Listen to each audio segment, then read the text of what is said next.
All right, what's up? So, it took me a little bit longer to reproduce the video because I had something else going on. So today we're going to be working on B58, and I know some of you are waiting for the part two for the N54. I actually have 4 of the videos that I need to upload. They're actually already recorded. I will show you. Um, so it's just so this is the current video, and then everything else I already have. I just need to post it. I haven't had the time to do it because I still have to do like filters and some other stuff like timestamps.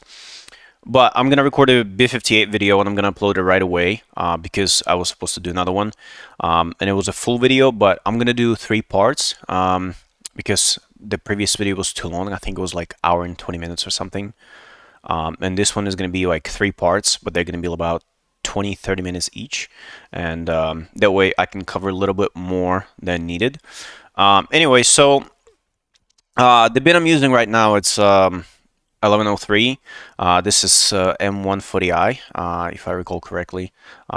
So this is a B58 motor, and usually the first things you want to do when you open up the bin, you want to select the bin file, which you're going to go over here. I'm just using the generic bins that are right here. So just open the original bin, then select the XDF, and then select, 1103, same. If you're using your own bin, this is where you would upload your own bin. You would just go to files and then locate wherever the file is located, wherever you saved it. This is what it's going to look like, right? I mean, we're all familiar with this. B58 is a little bit different to tune than N54, but this will be similar also to S63, S58, for example. Then B48. B48 is a little bit different because you have to use some other settings, but it's similar. And then like F series and 55, they're almost the same, like they're almost identical to each other. But anyway, so in this video we're going to cover the boost control and then scaling for the fuel and ignition. The next one is going to be load control, and then in the last one I'm gonna load control and limiters, and then for the last one I'm going to cover the MHD plus, the new MHD suit that we need to work with. You don't have to use MHD plus suit, but it's useful if you're going to be going with flex fuel, if you want to, for example, tune like multi-maps, so switching anti-lag, your custom anti-lag, for example. MHD only uses like 15, sometimes 17 psi of anti-lag boost, but if you want like 22, for example, if you want to like spool up all the way to the target and then let off, that's, you can modify it with the MHD suit. But anyway, so the first thing first is boost, right? So boost go hand in hand with boost control, I mean the load control. So the next video is you're gonna have to watch how this works and how the tables function. But anyway, so the main things you're concerned for is scaling, and then your PID factors, right? So the way PID used to work, it used to have P, I, and D components, and then you can tune each one of them. Here you have P and D component, and I, it's not active, right? So it's not here on the tables that you can tune with. But the things you need to really pay attention to is your ceiling, and then your floor, right? Well, what is it? Oh, okay, I have the wrong bin open. Let's see, 1103. Here we go. Now it's correct. All right. So, PND correction, floor and ceiling. If you remember the allowance, the not airflow, but the I forgot what it's called. It's the ceiling airflow ceiling, right? So this is just allowance for how much of the target the PID can sway. So remember, I'm a visual learner. I like drawing. Anyway, so let's draw an example, right? You have a boost target, which is this. And then, for example, you have a boost that, just goes like this, right? So it's wavy or whatever, you're not reaching the boost target. Well, the PID floor is how much, if it's over boost, how much it can go down, like what's the allowance, and then PID ceiling is basically how much it can go up, right? So if you're under boosting, like how much you can add to the wastegate duty base, the PKV, so the P phase kilowatt application mode, right? So it's I forgot what it's logged in correctly, but it's just basically compressor P factor, right? So how much it can add to it, to the base, in order to achieve the required target. So in order for this to function properly, you can literally do this, right? So negative 100, this is the max allowed, and then 100 max allowed.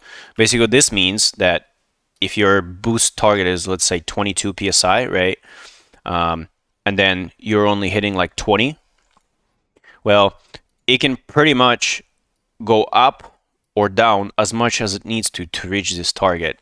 This is taking into account the compressor map, right? So this is your wastegate duty base, remember?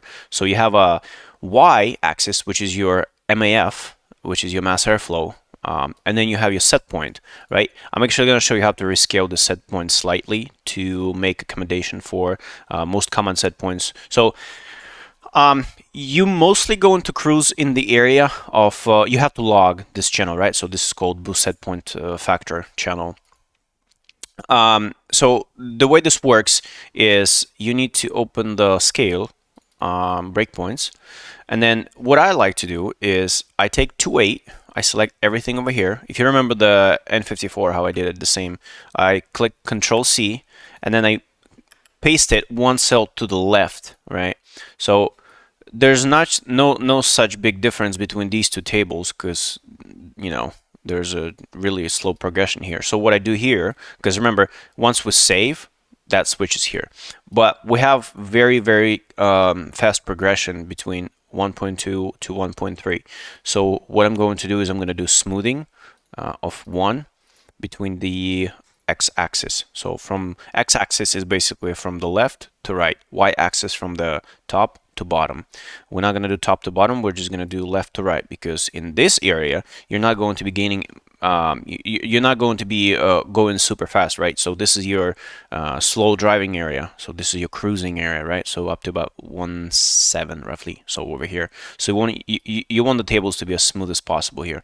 So what I do is smoothing X, and then it changes the numbers slightly between 0.1 and 0.3, right? So the second point between these axes is just going to smooth out. So basically just simple smoothing. If you selected, for example, 4, it would smooth out everything between the value of 1 and 4. So these two tables, but we're not going to do that. Anyway, so what we did here is, I'm going to open the scaler again. We created a midpoint between 3.1, which you're not likely to reach. I changed this to 3 usually. But what you will reach is 2.9, 2.93, 2.95. This is going to be your most common area for about 24 psi of boost, right? So I want this at, let me change the language, 2.9. Here we go.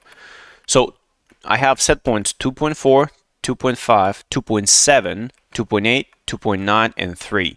So everything above 3, here, let me save this and then open the compressor map again.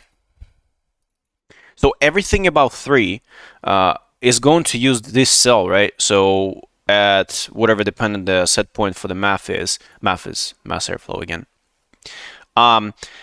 Usually you're going to hover about 420, 450 MAF, depending on your turbo setup and in your elevation and so on.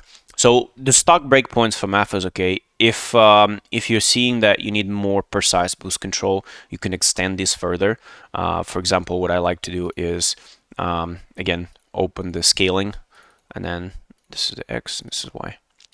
Open the scaling, for example, try like 432 or 430, and then take 300 and then interpolate again like this. So you have smoothing, right, going on always between the first point, third point, and the mid ground.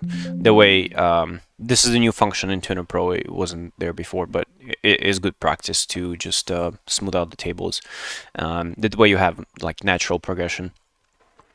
Anyway, so once you've done that, this is going to be base table. You can use these base values first and then see if you need to add to or subtract from to reach the boost target. But usually PID is going to take care of it. Another thing is if you're running like big turbo, right, setup, this thing you want to do is let's see, defactor here. You can do about 10-15%, which is going to be about 10 or 15 percent division. That's going to make the values 15% lower. Basically, what it's going to do is, since you have the compressor map that increases boost so fast, right, then you don't want to overshoot the PID and create that wavy. So again, let's open the paint, my favorite paint. So that way, what happens is when you're reaching the boost target on big turbos, right, the P, let's see, change the color. The P doesn't overshoot, right? And you don't have this and then trying to straighten out. Because the throttle, what's going to happen is once you overshoot this boost right here, you're going to lose power in this area. So, and this is usually about like 2000 RPM. You don't want to do that because your throttle is going to, if you log your throttle channel, your throttle is going to go like this. So you have like flat throttle, right? But if you have overboost, it's going to go like this and then straighten back up to like 100% value. Well, you don't want to have that because this is where you lose torque and power, and that's how you lose races. So what you want to do is you want the boost to shoot up, and it overshoots a little bit, but that's fine. And then it flattens out itself. It can go wavy just a little bit because that's PID component working, but that's fine. You're never going to have flat boost. Like, this is the misconception that people think that they can achieve. No, it doesn't work that way. With like a lot of PID tuning, you could, but at that point, is it really worth for you to, get this deep into this whole tuning thing? Like, at that point, you might as well work commercially and charge like $2,000 per tune. But when you're knocking out tunes for, people who just want like something that makes power and reliable and fast, like if it fluctuates like half PSI, like in this area, and then like 0.2 psi in this area, well, it's not worth like 2 horsepower to just sweat about it. So really, you could just work in the other areas, improving drivability and throttle response and ignition whatsoever. So it's just not worth time. Anyway, so once you figure those out, the other thing you want to do is, this is basically the think of it as the factor that you can use to increase the P and D at certain range, right? At certain math range. So we have a range, which is your x-axis, and then you have increase, right? So this is your spool area where you're going to spool up. Once you go into boost, it's going to lower the value. What I like to do, I set this to 1.5 because I want PID to have as much value as possible. And then increase this to 432. I use this cell and the last cell. It doesn't matter what value you use, but here we go. Up to about 432. I found that about 432 is about my top that I usually see on turbos, like 450, 460 sometimes on big turbos, but it's just whatever. This one you can leave it 6, you can set it to 8. This is just basically below which set point the boost is going to cancel the PID. You don't need to worry about that. This is your BLM, boost limit multiplier. Set it to 4 and forget it. Boost set limit, again, set it to 4 and forget it. This is the limit at each certain math, whatever. So for example, if you're at high math area, you can have maximum, maximum flow, and then maximum set point for the boost, right? So it's like a progressive boost. If you have it like, for example, 2 and then 3 and like 3.5 and like 4, what that's gonna do, because the load control is a little bit different on these vehicles, well, it is going to create a boost that's like that, right?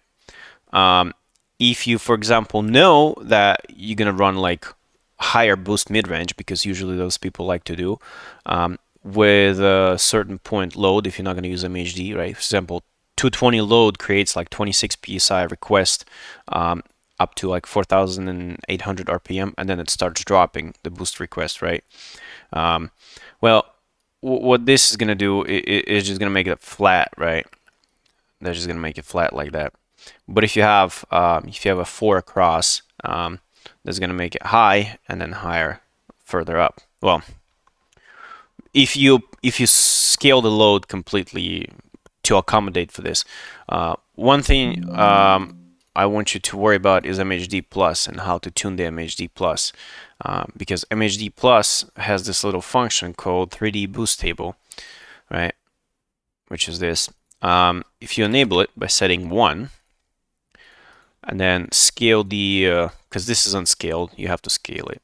So if you scale the RPM and gear and so on, so this is 1, 2, 3, 4, 5, 6, 7, 8. I know I'm dipping a little bit into MHD plus, but I just want you to understand that load tuning is not really a solution anymore because of these little hefty things that got introduced with MHD plus, and they're really easy to use and makes tuning like miles faster and easier for everybody who starts making maps, even for themselves, not necessarily for, you know, other people.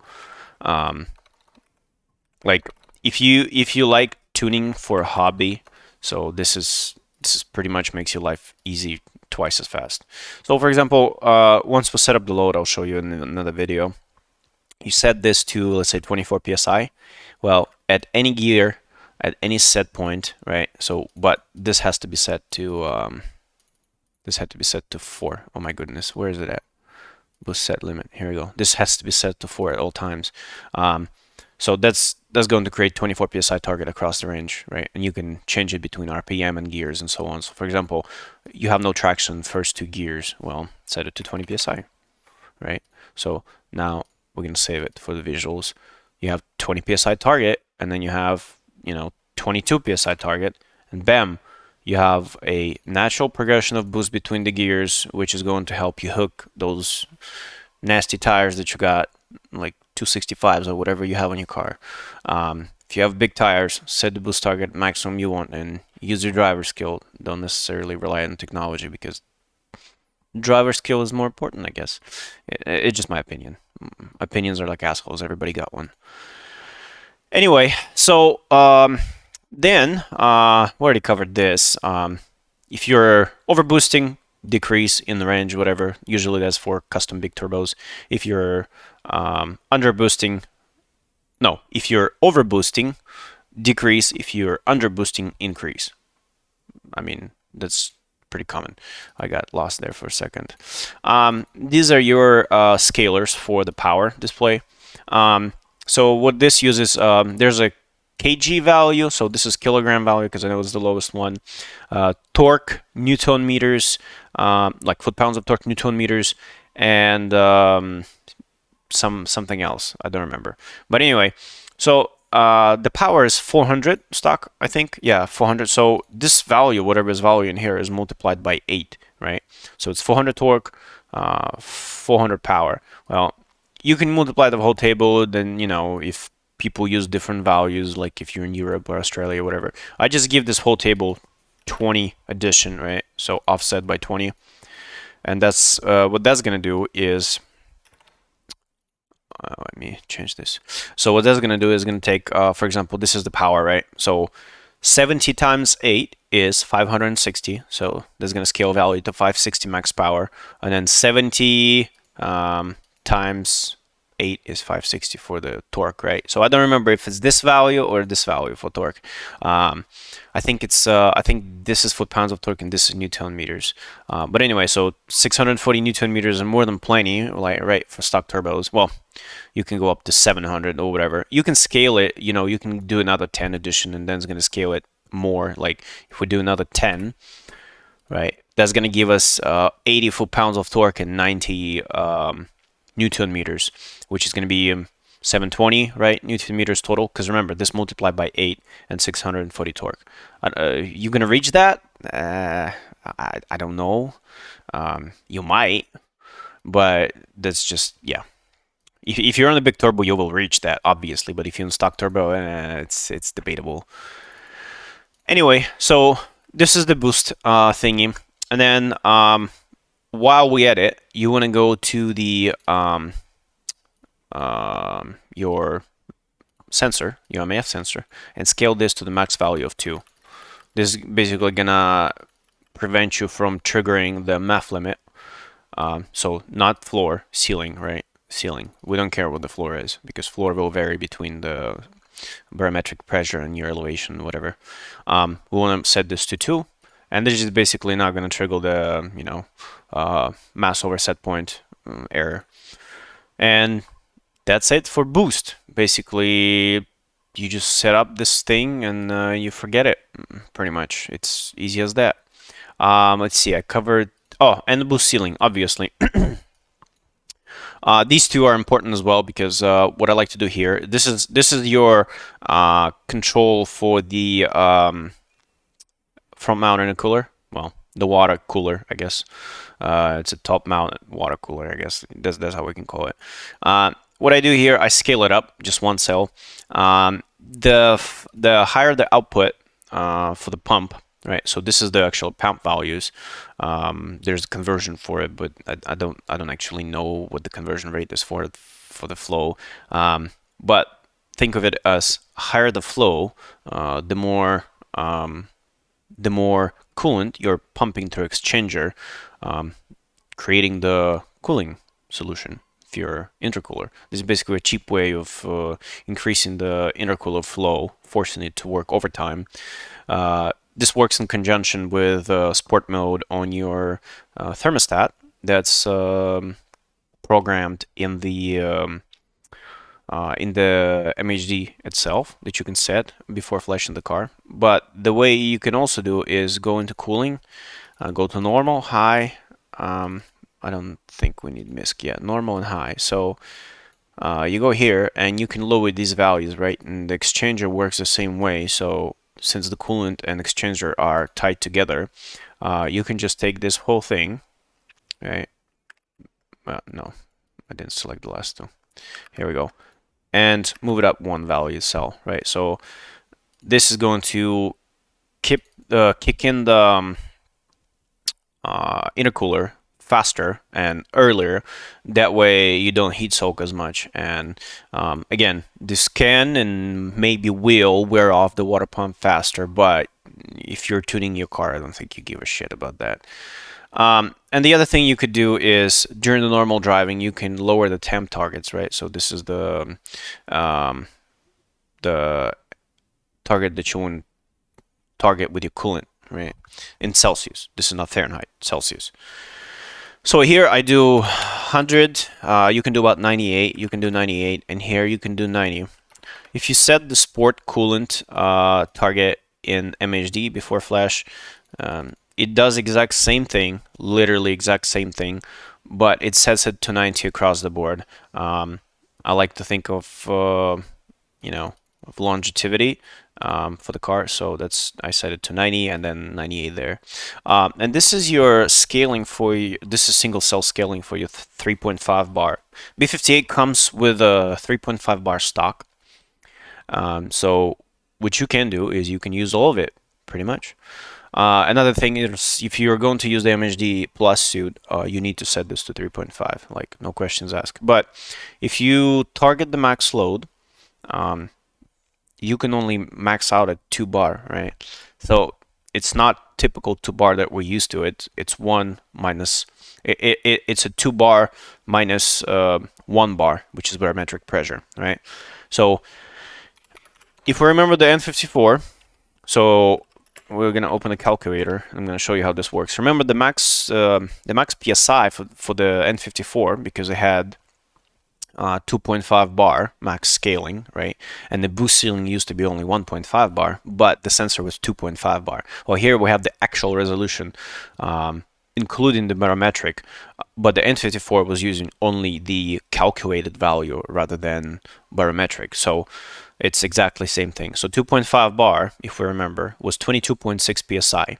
Well, if we take the 2.5 bar and subtract 1, right, that's going to leave us with 1.5 multiplied by the barometric pressure, because this is a bar, we need to convert it to psi. 1 bar is 14.69 well, depending on elevation, 69 psi, and then we're going to take this value and multiply it by 14.69.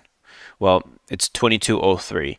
Again, there's more or less leeway for it. A different barometric pressure is going to give you different values, but 22.6 is your absolute maximum. pretty much. You can use this calculation for 14.8, which is what most people use, but I like to be more specific. But we're gonna set it to 3.5 because we like to live dangerously. And if we use the absolute calculation, which is 14.8, 15, even some, but no, don't use 15. At that point, 2.5 multiplied by 14 point, let's use 9, 37.25. That's the maximum PSI that you can reach with this setting. Should you? No, not with stock turbo, but that's possibility, right, that you can reach. Anyway, once we said that, we're gonna go into fuel component. Well, fuel component is your really tricky thing. I'm just gonna show you. I'm gonna go really fast and show you what you need to change, and then you can adjust of that. So first thing is we need to find the let's see, not this T, but we need to find all the limiters to enrichment delay, and where's the fuel limit due to, here we go. So this is basically your load limiter, right? Due to the fueling limitation. Set this to max load, which is 327.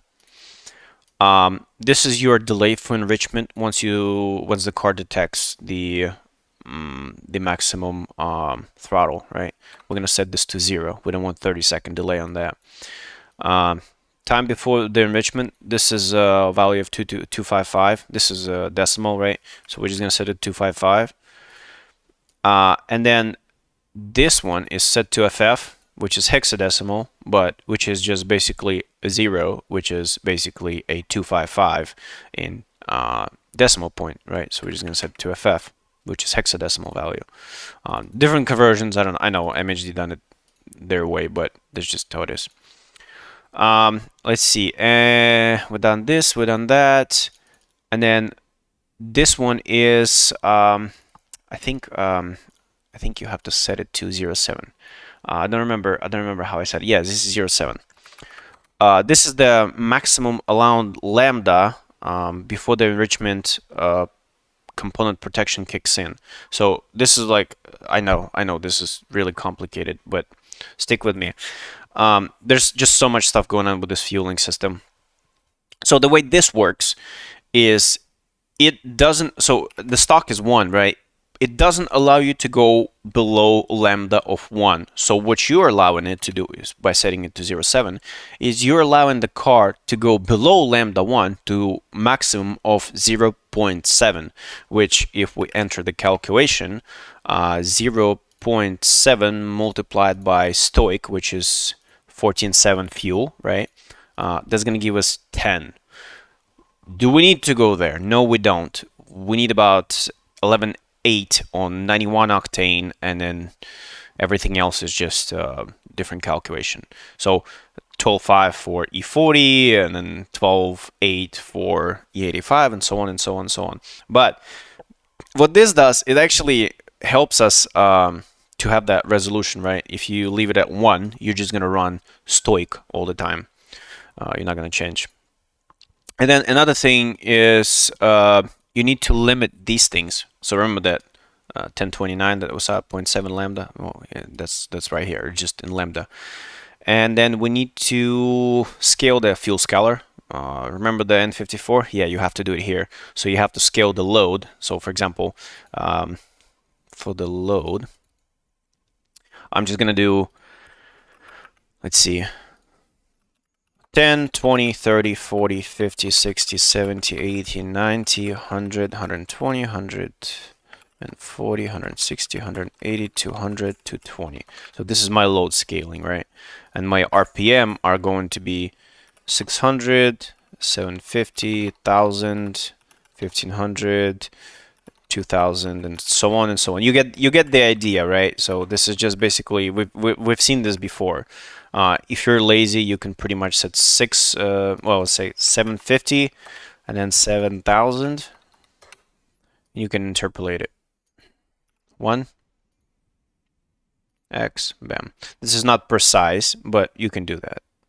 Well, actually, no, that's quite contrary. It's actually precise, more precise.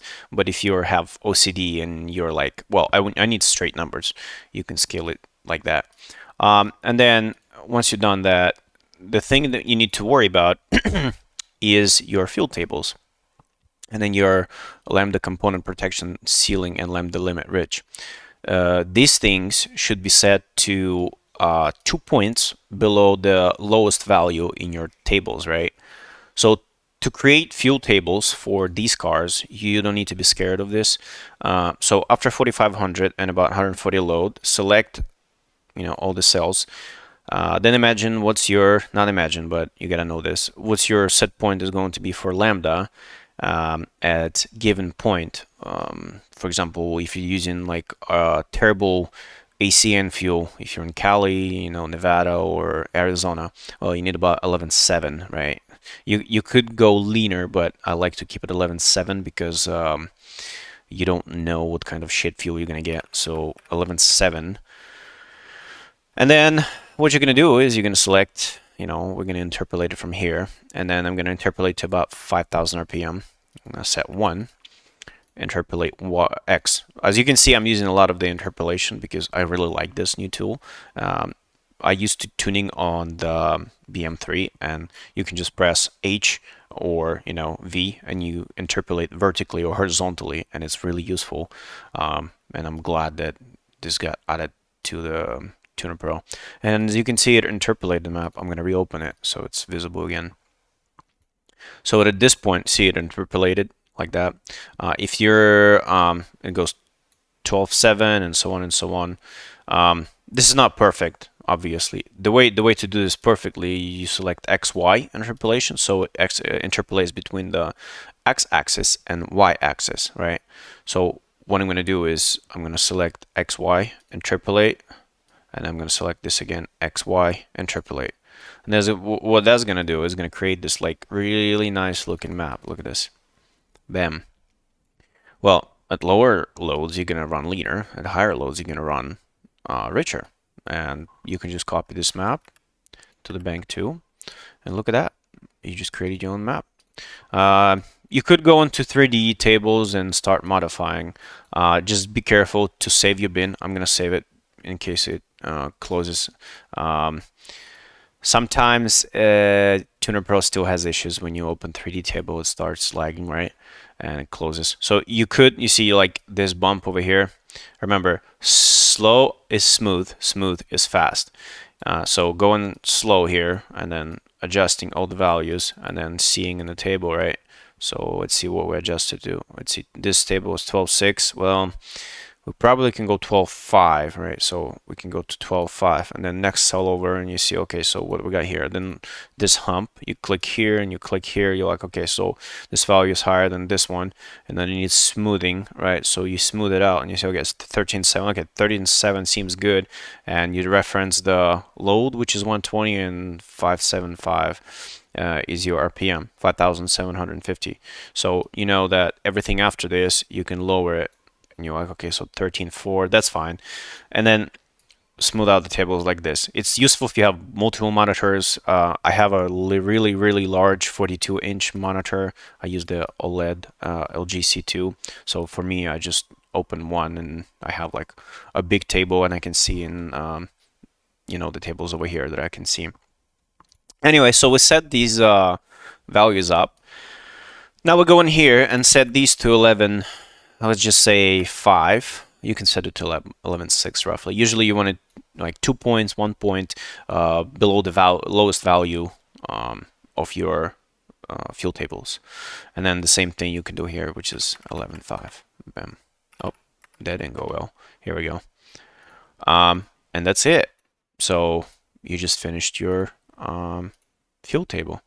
And then ignition, obviously, I'm not going to cover in this ignition because the video is already super long.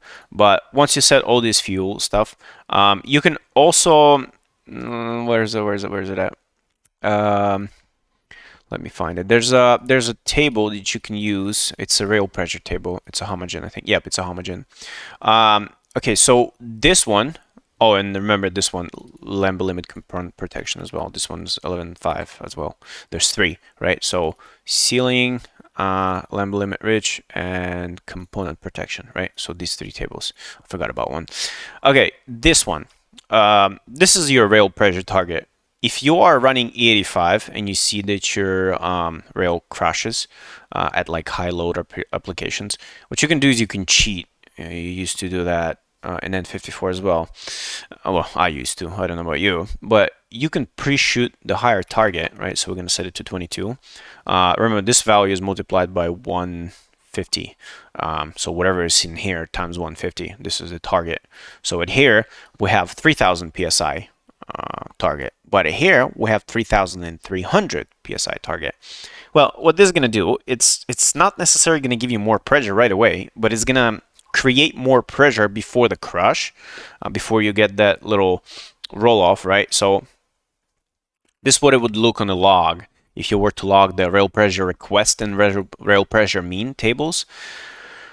So your request is going to go 3,000 RPM, and then it's going to go up to 3,300, right? And then it's going to drop off further down, you know, after like 6,000 RPM, like right here. But since we are, you know, using this pre-shoot, if our pressure looked like this before, right? So it sticks with mean, and then it crashes. Well, what that's gonna do, let's say it crashes over here, right? You can actually scale the X value on the table.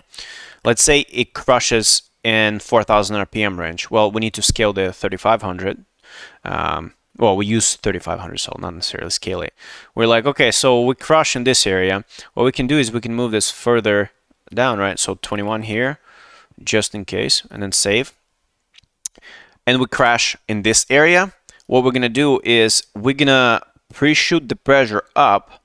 That way, when we crush, we're not going to have as much room to go down. Well, we're going to have room to go down, but it's not going to be as dramatic, right? So if we were go down here before, now we're going to go down here because our request is higher and we had some leftover pressure from the preload, right? So this is basically like a buffer.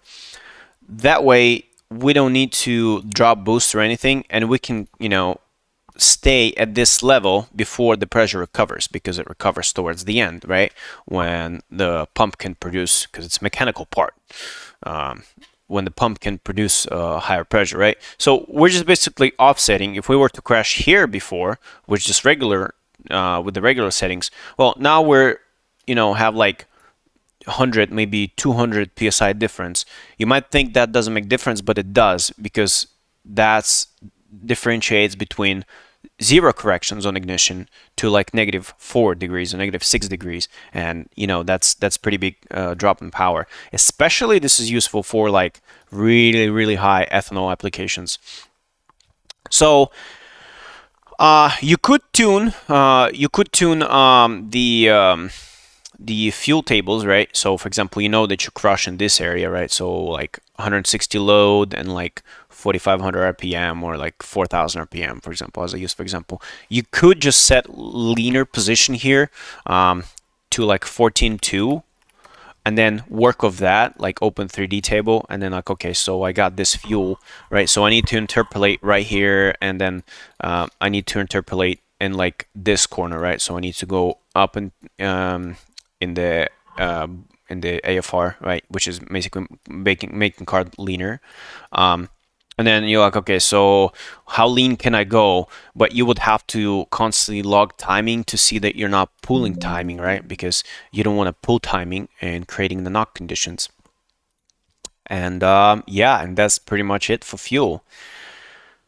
Anyway, if you have any questions, leave the comment below. You can always hit me up on the Instagram. I will post my Instagram in the description below.